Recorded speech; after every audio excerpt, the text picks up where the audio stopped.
Contest 1.0, Diana Thompson.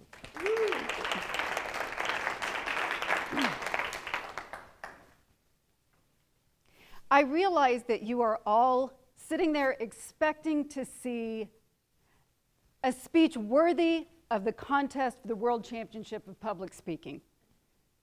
When Nancy called me a couple of days ago or reached out to me and said that there was a speaking slot, I said, I'm not ready. She said, you'll get ready.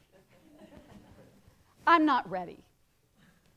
But what I have thought about the last couple of days and for the last few weeks is about my creative process. So that's what I'll be sharing with you today. If you are familiar with the musical group, the Grateful Dead, you know that they are arguably one of the greatest musical groups of our time. Now, the people who would argue that are the Deadheads. Those are the hardcore fans of the Grateful Dead. I had a friend once who was a Deadhead, and he traveled 800 miles hitching a ride with friends to go to a multi-day concert where he didn't even have a ticket. He was hoping that even though it was sold out, he might be able to find a way inside or stand outside and hear a little bit of the music as the doors opened. This was a very devoted follower. And I asked him, what is it about the Grateful Dead that makes you so dedicated that you would give up your life in hopes of just hearing a few minutes of their music? And he said, diving for pearls. And I wondered, what does that mean? So I went looking for this phrase, diving for pearls in the Grateful Dead. At first I couldn't find it, and I thought the drugs at this concert must be really good. But finally I found a reference to it. So the Grateful Dead, during their concerts, would do this activity that they called diving for pearls, where they would improvise music for sometimes long periods of time and sometimes with instruments they'd never played before. As a result, some of their concerts were not so good. But the Deadheads were devoted because sometimes their concerts were magnificent. And that was when these moments of synchronicity would happen, where everything would come together. The musicians, their instruments, and their audience were all in perfect tune. And those moments made it worth traveling 800 miles without a ticket in hopes that you might be able to be a part of it. I think of the creative process in much the same way. We have to keep diving for pearls, looking for those gems in the sand, those things that are of value that we can share with the world.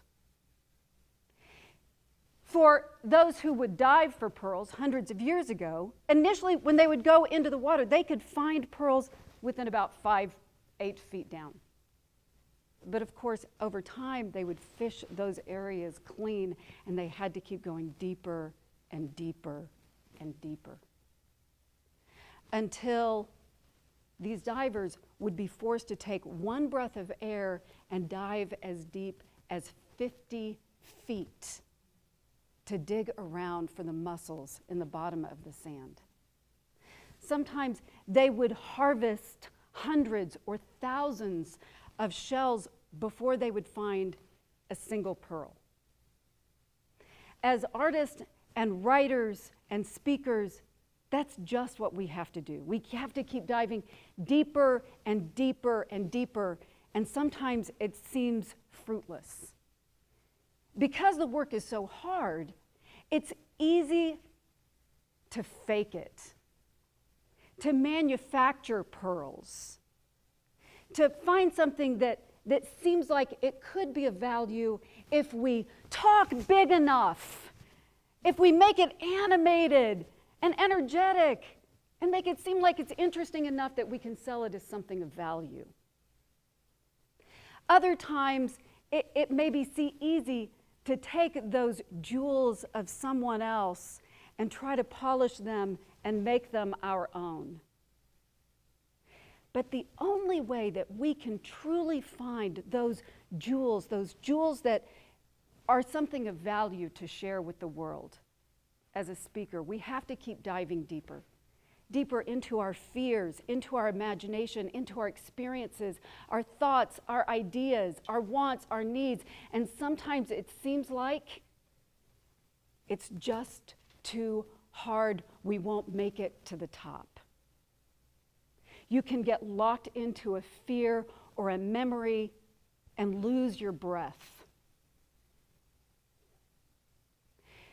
But that hope, that experience of finding those jewels, forces us to keep going deeper and deeper.